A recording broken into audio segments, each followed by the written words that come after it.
Acts 23 shows God's care for Paul. Step by step, God took care of everything. It starts in the Jewish council. God gives Paul the realization that the council was divided, with both Pharisees and Sadducees present.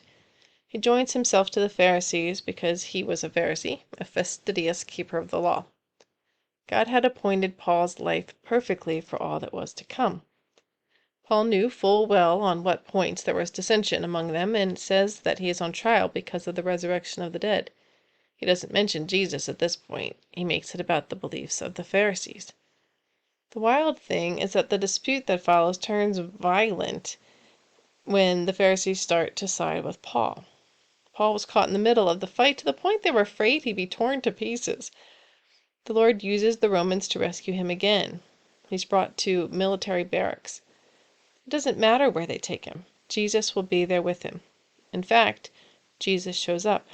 Paul had been ready to die in Jerusalem, but Jesus tells him he's going to testify to the facts in Rome as well.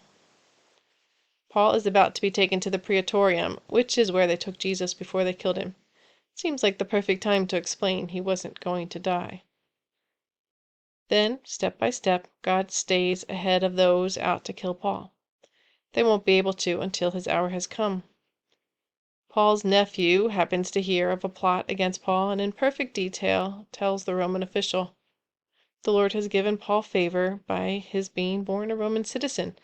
He's guarded and taken safely away from those trying to kill him. In fact, he's given the royal treatment. Paul has walked thousands of miles. Now he's given a mount to ride in a large military escort.